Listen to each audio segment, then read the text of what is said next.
Добрый вечер, драгоценная церковь. Aziz kilsə, axşamınız xeyir. Тимур Малим молился. Timur müəllim dua elədi. Когда он молился, он говорит, как прекрасно находиться в доме твоем. O dua eləyəndə dedi ki, necə də sənin evində olmaq necə də gözəldir. Я сегодня пришел в церковь Mən bugün, пораньше, mən bugün kilsəyə biraz tez gəldim. и меня напоили чаем. Mənə çay verdilər. И так здорово просто. Я подумал, что просто стакан чая, Necə də gözəldir həqiqətən. Mən fikirləşdim ki, sadəcə bir stəkan çay как много может поменять.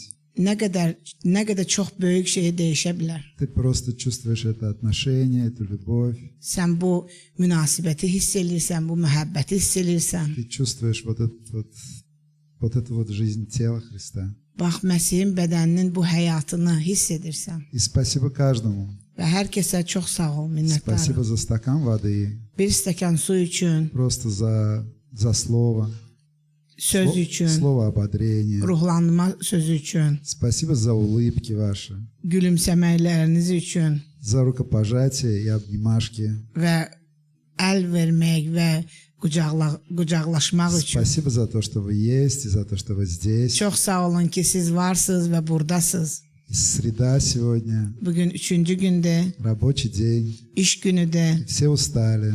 Hər kəs yorulub. И, наверное, есть желание побежать домой, вытянуть ножки. Yəqin ki, belə bir istək var ki, evə tez qaçıb ayaqları uzadımaq. Но мы пришли сюда, Amma biz bura gəlmişik. в место, где есть чай, Hardakı çay var, где есть любовь, məhəbbət var. где есть Бог в первую очередь. Birinci növbədə Tanrı var. Это не будет длинной проповедью. Bu uzun vəz olmayacaq. Это будет, скорее всего, коротенькая проповедь. Bu yəqin ki, qısa bir vəz olacaq. Но там есть несколько моментов. Orada bir neçə an var. Несколько лет назад, может быть, пару лет назад, Bir neçə il bundan qabaq я прочитал где-то, не помню уже точно где, mən hardasa oxumuşam. Hal-hazırda yadıma gəlmir harda oxumuşam. одну историю. Bir əhvalat oxudum. Я скажу потом имя автора. Mən sonra müəllifin adını deyəcəm. Но эта история мне очень понравилась. Amma mənim bu əhvalat çox xoşuma gəldi. Я, может быть, забыл бы про нее, Ola bilər ki, mən onu unudardım. если бы я ее не сохранил. Onu yadda saxlamasaydım. Daha doğrusu onu Я ее yazıb. просто сохранил на девайс. Mən onu device-da saxladım. Device? И недавно просто наткнулся на нее. Telefonda mən onu saxladım və bu yaxınlarda onunla yenidən baxdım, onu gördüm. Может быть, кто-то ее слышал, но я расскажу ее. Bəlkə kimsə onu eşidib, mən indi danışaram. Я расскажу всю историю вначале. Mən əvvəlcə bütün əhvalatı danışacağam. А потом мы просто обсудим. Sonra biz müzakirə eləyərik bunu. Так ехал один купец во Франкфурт. Bir tacir Frankfurt şəhərinə gedirdi. Он ехал на ярмарку. O yarmarkaya gedirdi orada. Он был довольно-таки богатый человек, Çox varlı hallı bir insan idi и он потерял кошелек. və o cüzdanını itirdi. И в этом кошельке было 800 гульденов. Bu cüzdanda 800 golden var idi. Чтобы вы понимали, что это за сумма, одна лошадь стоила 40 гульденов. Yəni bunu başa düşmək üçün bir atın qiyməti 40 golden idi o vaxt. То есть он на эти деньги мог купить 20 лошадей. Yəni həmin bu pula 20 at ala bilərdi. Очень досадная для него была потеря. Yəni çox böyük bir itki idi onun üçün И bu. по этой же самой дороге Həmin yol ilə шел плотник, dülgər gedirdi. местный плотник. Yerli dülgər. И он нашел этот кошелек. Və o bu cüzdanı tapdı. Этот плотник был верующий. Bu deməli dülgər imanlı idi. Он взял этот кошелек и спрятал его. O həmən bu pul cüzdanını götürüb gizlətdi. И сам себе он говорил, возможно, мне придется его вернуть, потому что, может быть, найдется хозяин. Və o öz-özünə deyirdi ki, mən yəqin ki bunu qaytarmalı olacağam, çünki yəqin onun sahibi tapılacaq. И его придется отдать. Yəqin onu mən verməli olacağam. И вот в ближайшее воскресенье Və nəhayət bu yaxın ən birinci bazar günü плотник приходит на собрание в церковь. deməli həmən bu dülgər toplantıya gəlir kilsəyə И пастор церкви выходит и объявляет, və kilsənin pastoru çıxır, elan eləyir ki, что один человек потерял кошелек и 800 гульденов. və deyir ki, bir nəfər öz cüzdanını itirib 800 golden var idi içində. И кто найдет этот кошелек, того ждет вознаграждение. Deyir ki, əgər kimsə bu cüzdanı tapsa, ona hədiyyə 100 veriləcək. гульденов. Mükafatlanacaq o 100 golden. Плотник, недолго думая, сразу подходит к пастору, Dülgər çox da fikirləşmir, yaxınlaşır pastora, приносит этот кошелек, həmən bu cüzdanı gətirir, verir. говорит, что я нашел этот Deyir, кошелек. mən tapmışam bunu. А пастор сразу вызывает этого купца. Pastor həmən taciri çağırır.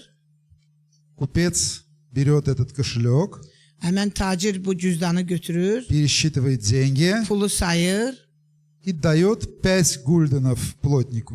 və dülgərə 5 golden pul verir. И сопровождает это еще обидными словами. Və hətta onu belə acıqlı sözlər deyir ona. Говорит, 100 гульденов ты уже сам взял.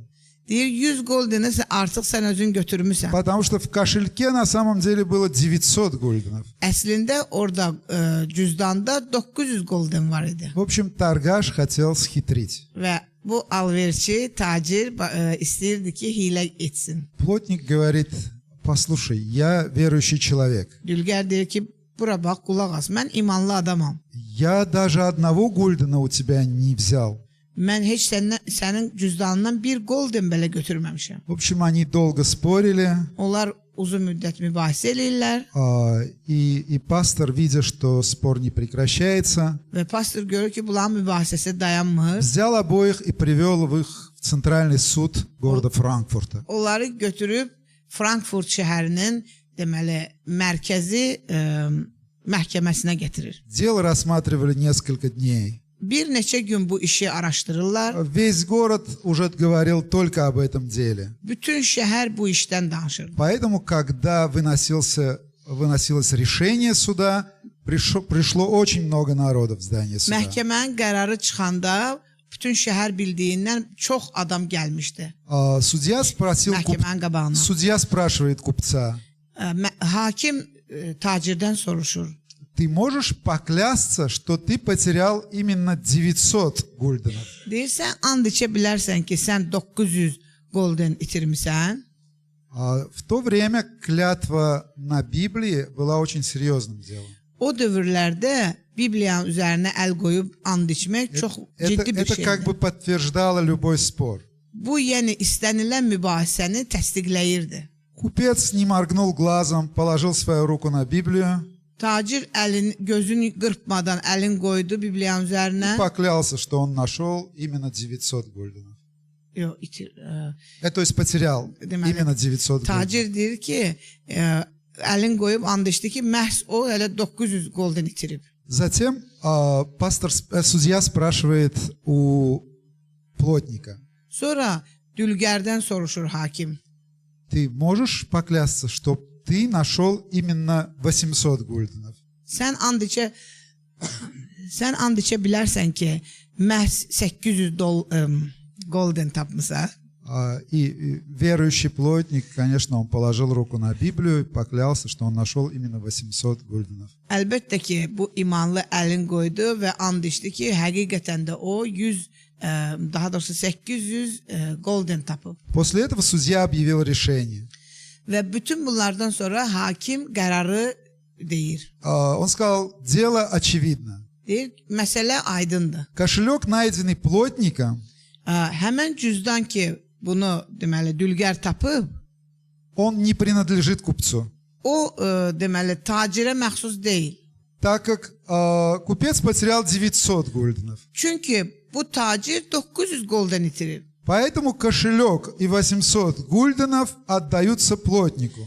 Ona görə də bu cüzdan 800 goldenlə bir yerdə tacirə verilir. Он может распоряжаться Üzr istəyirəm, dülgərə verilir. Он может распоряжаться этими деньгами как хочет. Və həmən bu pullarla həmən dülgər necə istəsə işlədə bilər onları. А купцу предстоит продолжить поиск.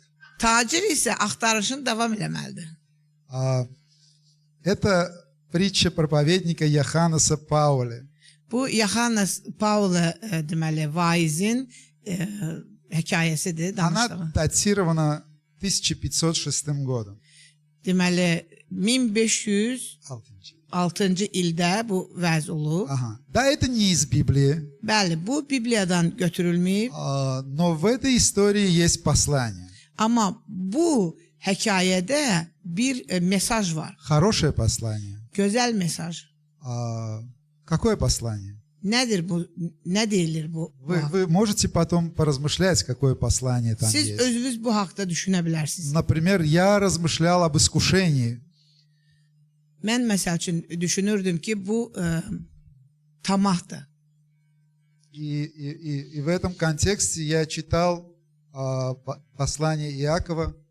Və mən Yaqubun deməli kitabını oxudum. Давайте прочтем из 1 главы, с 13 по 15 стих. Gəlin birinci fəsildən oxuyaq. В искушении никто не говори, Бог меня искушает, потому что Бог не искушается злом и сам не искушает никого.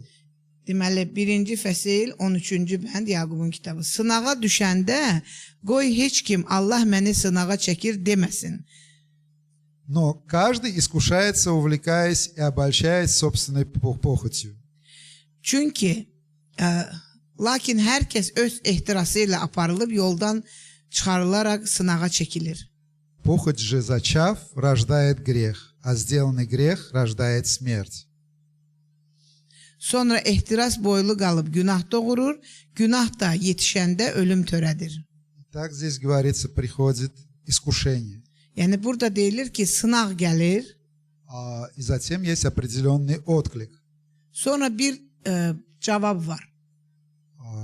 И этот отклик либо это грех, Bu ya günahdır и, как правило, следующая за ним духовная смерть, və onun bu günahın arxasınca ruhani ölüm, либо, как в 1 Коринфяне в 10 главе в 13 стихе говорится, «Вас постигло искушение не иное, как человеческое, и верен Бог, который не попустит вам быть искушаемым сверх сил, но при искушении даст и облегчение, так чтобы вы могли перенести». ya da ki Korinflərə deməli Korinflərə 1-ci məktub 10-cu fəsil 13-cü bənd.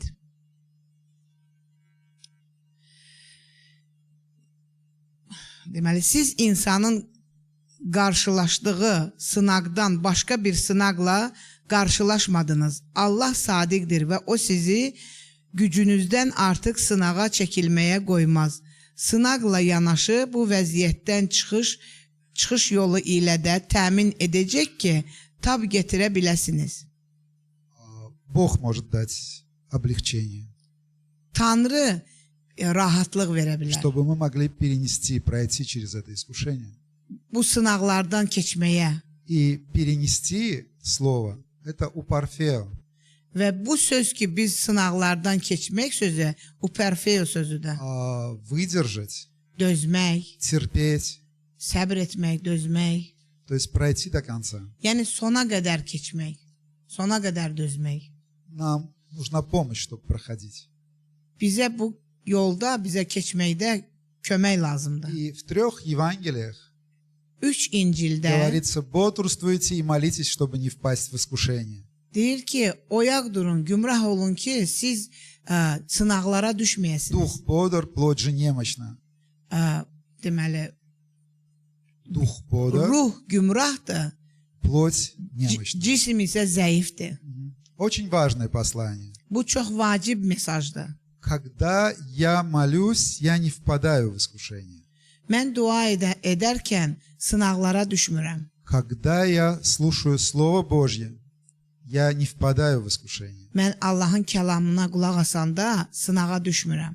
Когда я общаюсь с духовным братом или сестрой, я не впадаю в искушение. Mən ruhani bacı və ya qardaş ilə söhbət edəndə günaha düşmürəm. Когда я размышляю о Слове Божьем, я не впадаю в искушение. Sınağa düşmürəm daha doğrusu. Yəni bir axırıncı cümlə birdir. Когда я размышляю о Слове Mən Божьем, Allahın kəlamı haqqında düşünərkən я не впадаю в искушение. mən sınağa düşmürəm. Я думаю, что этот плотник, о котором мы слышали эту историю, Mən düşünürəm ki, bu həmən bu dülgər ki biz bu əhvalatı eşitdik. представляете его состояние? Он находит кошелек, на эту сумму он может купить 20 лошадей. Siz təsəvvür edirsiniz, həmən bu dülgər ki bu cüzdanı tapıb həmən bu pula 40 daha doğrusu 20 at ala bilərdi. Из bедного плотника он может стать богатым таким каким-то O человеком. kasıb bir dülgərdən varlı bir insana çevrilə bilərdi. И это было своего рода искушение. Bir sınaq idi bu onun həyatında. И здесь не описывается, что он делал для того, чтобы оставить этот кошелек. Burada yazılmır ki o həmən bu cüzdanı özündə saxlamaq üçün nə fikirləşdi, nə etdi. Но просто говорится, что у него была мысль, что, возможно, придется отдать. Burada deyilir ki, onun belə bir fikri var idi ki, yəqin ki bunu qaytarmaq lazım olacaq, vermək lazım olacaq. Я думаю, что он был так научен в церкви. Yəni o kilsədə belə öyrənmişdi И Дух Святой жил в его сердце. və onun ürəyində müqəddəs ruh yaşayırdı. А что касается купца, Həmən bu tacirə gələndə isə купец, когда получил свои деньги назад, он даже не готов был заплатить tacir öz pullarını geri alanda за эту маленькую часть. balaca bir hissəni verməyə deməli hazır değildi. Хорошее послание в этом рассказе. Bu əhvalat çox gözəl bir mesaj var bu əhvalatda. В наших сердцах есть послание. Bizim ürəyimizdə Думаю, mesaj что var, у каждого söz из var. нас есть послание. Bizim hər birimizin ürəyində söz var. Какое послание было у Иоанна Крестителя? Vəftizçi Yəhyanın nə sözü var idi? Кто помнит? Kim deyər? Кто может сказать? Kim deyər? Kimin yadındadır? Какое? Vəftizçi Yəhyanın ürəyindəki söz. Müstəmməm. Müstəməm.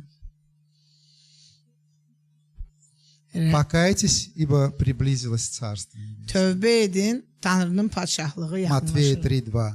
Məttanın İncili 3:2. А какое послание было у Иисуса Христа к народу? İsa Məsihin insanlara olan sözü nə idi?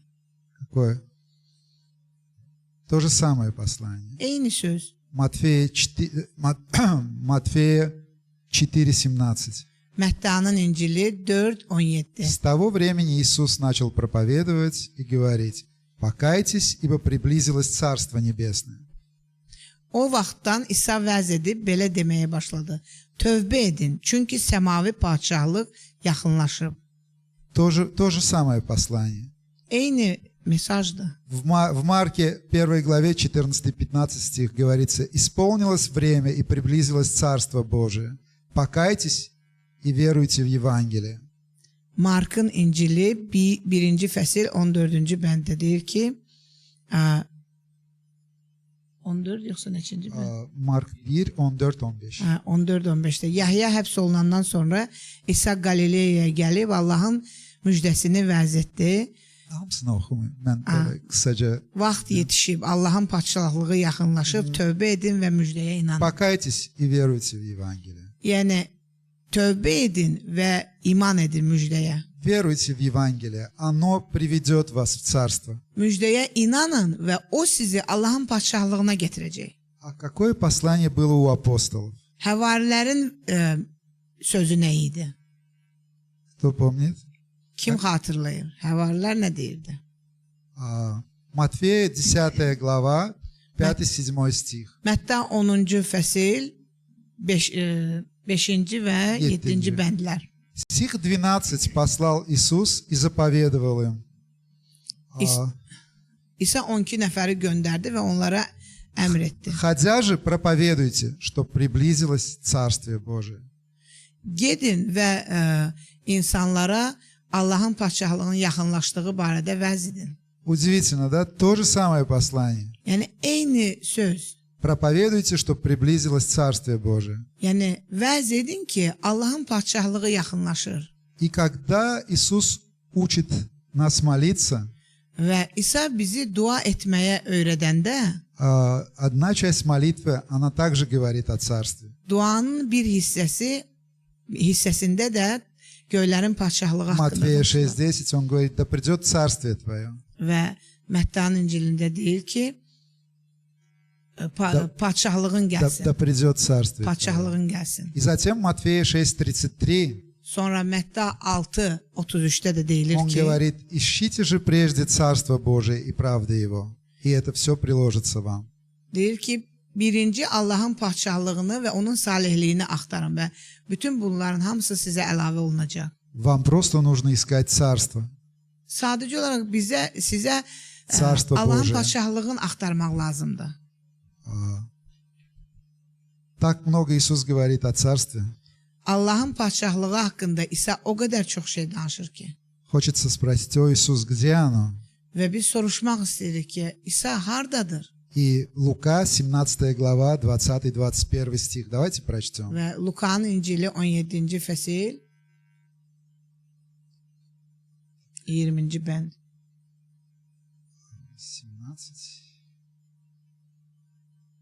17, Yazılıb.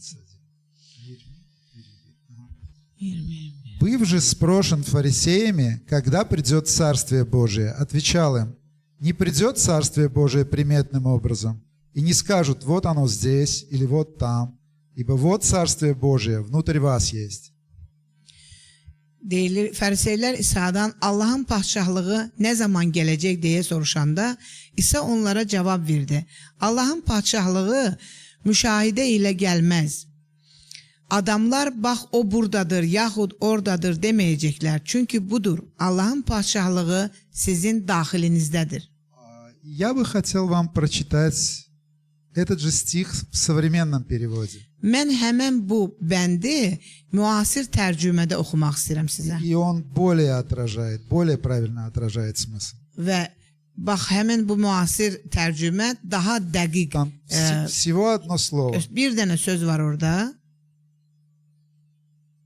Однажды фарисеи спросили Иисуса: когда придет Божье Царство? Он ответил: Божье Царство не придет зримым образом.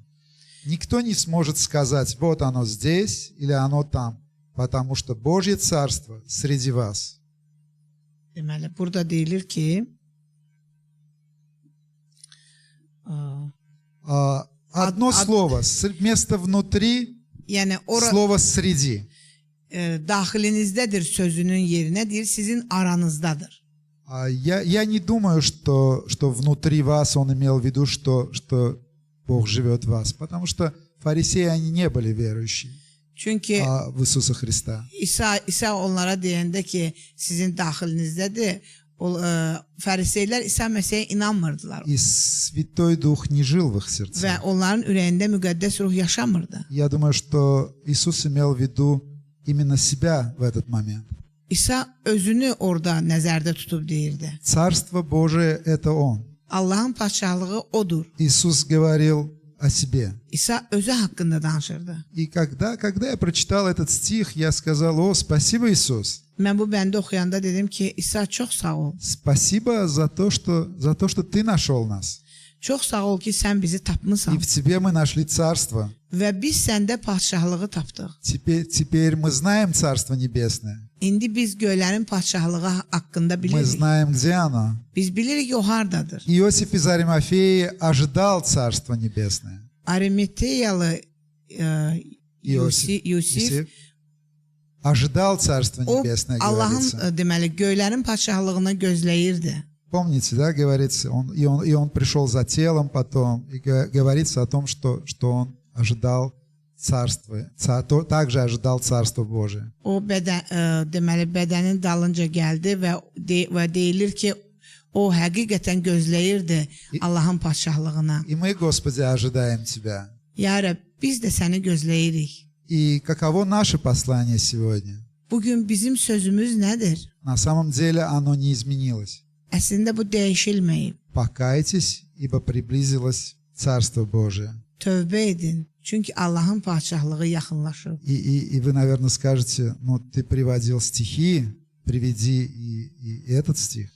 Və siz deyəcəksiniz ki, bayaqdan bəndləri deyirdim və bu bəndi də deyim. В Матфея 28, 19, 20 говорится: «Идите и научите все народы, крестя их во имя Отца и Сына и Святого Духа». Məttanın İncili 28-ci fəsildə deyilir ki, beləliklə gedin, bütün millətləri mənim şagirdim edin, onları ata, oğul və müqəddəs ruh adı ilə vəftiz edin. И в 20 стихе говорится: «Уча их соблюдать все, что я повелел вам». Və 20-ci bənddə deyilir ki, sizə əmr edirəm, hər şeyə riayət etməyi onlara öyrədin. Соблюдать все, что я повелел вам. Mən sizə nə demişəmsə onun hamısına riayət etsinlər. И здесь Иисус обращается к ученикам. Və İsa burada şagirdlərinə müraciət edir. И мы знаем также, что это обращение к нам. Və biz bilirik ki, bu müraciət həmçinin bizə də Учить, чтобы мы соблюдали все, чему Он учил.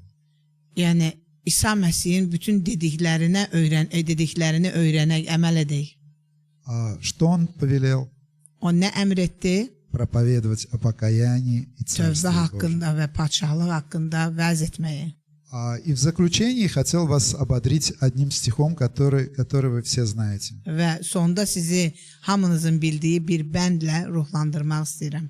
Лично я ободрился вчера. Şəxsən mən dünən bundan ruhlandım. Просто размышлял и это Иоанна 3,16. Yahyanın İncili 3:16. Давайте прочтем. Иоанна 3,16. Gəlin Yahyanın Все знаем, İncili наверное, этот стих наизусть. 3:16-nı oxuyaq. Biz yəqin ki, çoxumuz bunu əzbər bilirik. Ну вот прочтем. Amma yenə də olsun oxuyaq. «Ибо так возлюбил Бог мир, что отдал Сына Своего Единородного, дабы всякий верующий в Него не погиб, но имел жизнь вечную». Allah dünyanı elə sevdi ki, vahid oğlunu verdi. Bunu ona görə etdi ki, ona iman edən hər kəs həlak olmasın, amma əbədi həyata malik olsun. Это Божий план спасения. Bu Tanrının xilas planıdır. И мы являемся частью этого плана. Və biz bu planın bir hissəsiyik. Бог так устроил. Tanrı belə edib. Римлянам 10:12 говорится о том, как веровать в того, о ком не слыхали, как слышать без проповедующего. Romalılara məktub 10:12-də deyilir ki, Как веровать в того, о ком не слыхали, как слышать без проповедующего. eşitmədiyimiz bir adama necə inanaq və görmədiyimiz haqqında necə vəz edək. Я всегда себя как бы отождествлял в данном стихе, как всякий верующий. Və mən bu deməli bənddə Отождествлял себя özümü deməli как всякий верующий. Здесь говорится: orada «Ибо так возлюбил Бог мир, что herkes, отдal Сына Своего Единородного, дабы всякий верующий в Него не погиб, ona но inanan имел hər жизнь kəs ilə вечную». özümü eyniləşdirirdim. Но здесь говорится, как уверовать в того, о ком не слыхали, как слышать без проповедующего. Amma burada deyilir ki, görmədiyinə, eşitmədiyinə necə inanasan və deməli vəz olunmasa necə iman edəcəksən? То есть вы часть этого плана, Siz bu planın bir hissəsisiniz. и без вас бы этот план не сработал. Sizsiz bu plan işə keçməyəcək. Вы часть плана Евангелия благодати. Siz lütf müjdəsinin planının bir hissəsisiniz. И помните всегда, что у вас в сердце есть послание. Və siz həmişə yadda saxlayın ki, sizin ürəyinizdə söz var, Есть послание. mesaj var. Несите его. Onu aparın. Аминь. Amin. Давайте помолимся. Gəlin dua eləyək. Дорогой Иисус, Əziz İsa, мы благодарны Тебе, Господи. biz sənə minnətdarıq, ya Rəbb. Благодарны за этот вечер. Bu axşama görə minnətdarıq. Благодарим за Твое присутствие здесь. Sənin buradakı huzuruna görə çox sağ ol. Благодарим Тебя за каждого человека здесь, Господь. Burada olan hər bir insana görə çox sağ ol, ya За Rəbb. каждого брата и сестру. Hər bir qardaşa və bacıya görə. Благодарим Тебя за то, что Ты прилагаешь новых людей. Çox sağ ol ki, sən yeni insanlara əlavə edirsən. Благодарим Тебя за то, что Ты говорящий Бог, живой Бог. Minnətdarıq sənə ona görə ki, sən danışan canlı Tanrısan. За то, что Ты говоришь к нам, Господь. Ona görə ki, sən bizimlə danışırsan, ya Rəbb. Благодарим Тебя за то, что у нас есть послание, Господь. Çox sağ ol ki, bizdə kəlam var. За то, что у нас есть послание благодати, Bizdə lütf kəlamı var. послание спасения, Xilas kəlamı var. послание Твоей любви, Господь. Sənin məhəbbətinin kəlamı var.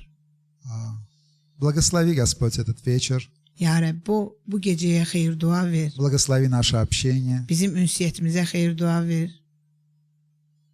Благослови нашу дорогу, когда мы пойдем. Evə gedərkən bizim yolumuza xeyir dua ver. Храняй каждого, Господь. Hər kəsi qoru, ya Rəbb. Отец, мы молимся сейчас за тех, кто нуждается в исцелении. Ata, biz indi şəfaya ehtiyacı olan hər kəs üçün dua edirik. Прикоснись, Господь, пройди по домам. Toxun, ya Rəbb, evlərdən keç. Ободри, Отец. Ruhlandır, ya Rəbb. Пройди по домам, Господь, там, где кому-то одиноко. Kiməsə tənhadırsa, ya Rəbb, o evə get. Ободри, Отец. Ruhlandır, ya Rəbb.